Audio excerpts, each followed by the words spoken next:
শুভ দুপুর বন্ধুরা, কেমন আছো তোমরা সবাই? আশা করি অনেক ভালো আছো।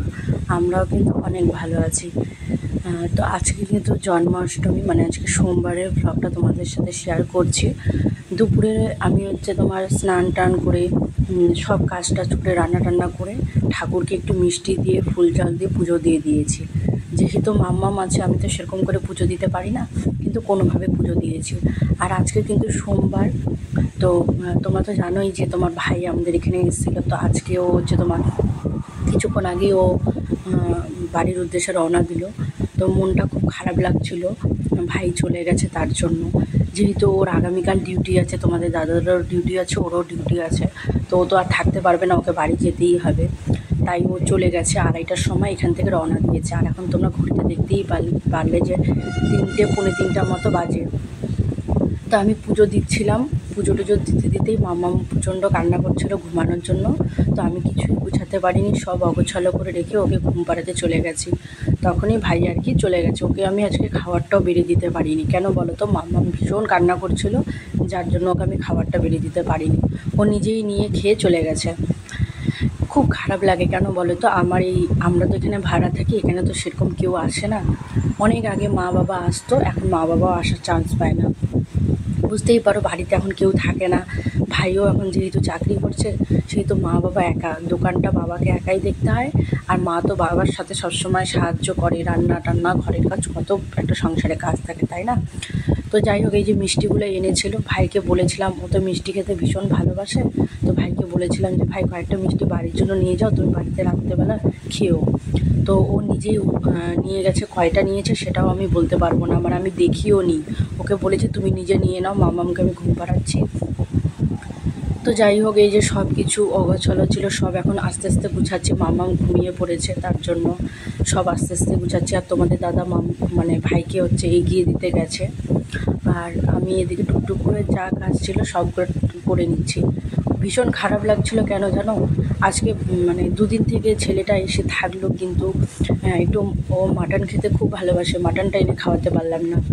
ভাবছিলাম যে আজকে খাওয়াবো, কিন্তু ভাই কোনো মতেই মানে হ্যাঁ করলো না। বলে কি, আজকে জন্মাষ্টমীর দিনটা আমিষ খাবো না, নিরামিষই খাবো, নিরামিষই করো। মানে কোনো মতেই সে হ্যাঁ করলোই না। অনেকবার ভাবলাম যে খাওয়াই ওকে। তো আগামীকাল মঙ্গলবার পড়বে, তো সেদিন না হয় একটু সকাল সকাল পুজোটা দিয়ে দেবো। তো ভাই বলছে কালকে দাদার ডিউটি আছে, তুমি তো পারবে না একা হাতে সব কিছু সামলাতে, আজকেই করো, কিচ্ছু হবে না, আমার তো নিরামিষ খেতে ভালোই লাগে, এরকম বলছিল আর কি। তো যাই হোক, ও খুব জোর করেছে, জন্যই আমাকে সব কিছু ম্যানেজ করে নিতে হয়েছে। সকালে মামামকে নিয়ে ওরা বেরিয়েছিল বাজার করতে, তখনই আমি ঘর মোছা টোছা সব এদিকটা সব করে নিয়েছি। আর রান্না করেছি দেখো, একটু পাতলা সিম্পল করে মুগ ডাল করেছি, তোমাদের দাদার জন্য বেগুনের ভাজা করেছি, আর পাঁপড় ভাজা, তার সাথে করলা ভাজা, কাঁকরোল ভাজা। একদম সিম্পল রান্না করেছি। ভাই এগুলো দিয়েই খেয়ে গেছে। জানি কিছু বলার নেই, কিছু করার নেই, কি বলবো বলো তো? আমার তো ভীষণ ইচ্ছে ছিল ছেলেটাকে একটু মাটন করে রান্না করে খাওয়াবো, কিন্তু খাওয়াতে পারলাম না, কিছু করার নেই। তো জন্মাষ্টমীর দিন ও আর খেতে চাইছে না। তার মধ্যে সোমবার দিন বাড়িতে তো আমাদের আগা করে নিরামিষ খায়, তোমরা তো জানো, আমরাও আগে খেতাম, কিন্তু মাম্মাম হওয়ার পরের থেকে এখন আমি সবটা ম্যানেজ করতে পারি না, তাই আর কি খাওয়াটা হয় না। তো যাই হোক, সব কিছু গোছা টোছা করে আমিও খাওয়াটাও করে তারপরে এই যে দেখো, সন্ধ্যাবাতিটাও দিয়ে দিলাম, সন্ধ্যা হয়ে গেছে যেহেতু। আর তোমাদের দাদা জাস্ট কিছুক্ষণ আগে এলো, এসে এই যে মামাম ঘুম থেকে উঠে পড়েছে, ওকে নিয়ে খেলা করছে। আর আমি এখন দুধটা গরম করে চা বানাবো। তো দেখো, মানে ঘরটা খুব ফাঁকা ফাঁকা লাগছে, ভাই চলে গেছে না, খুব ফাঁকা লাগছে। আমার না খুব ভালো লাগে, আমার এখানে যদি কেউ এসে থাকে আমার খুব ভালো লাগে। কিন্তু কি করব বলো, আজকাল সবাই সবার মানে জীবনে ব্যস্ত হয়ে গেছে, সবাই সবার লাইফে ব্যস্ত হয়ে গেছে। কারুর বাড়িতে মানে 1 ঘন্টা তো দূরের কথা, মানে একটু টাইম গিয়ে থাকার সময় হয় না।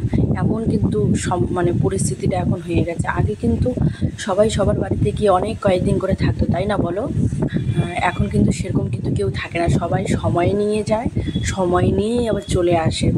হয়তো কোনো অনুষ্ঠানে নেমন্তন্ন হলো, নেমন্তন্ন খেয়ে সঙ্গে সঙ্গেই তারা চলে এলো।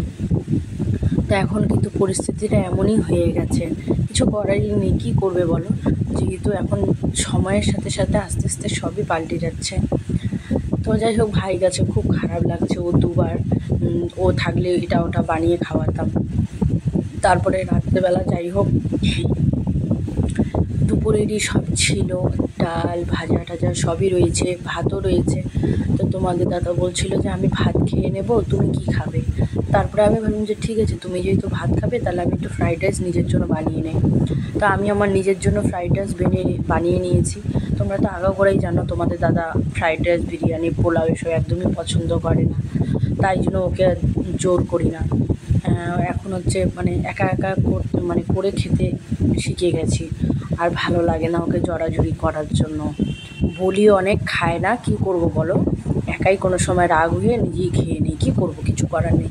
তো যাই হোক, ফ্রাইড রাইসটুকু বানালাম, বানিয়ে এখন হচ্ছে তোমার সব গোছগাছ করে রেখে দিচ্ছি, যেহেতু হচ্ছে তোমার সব কিছু আমাকেই করতে হবে একা হাতে, সেহেতু সব গোছগাছ করে রাখাটাই ভালো, তাই না?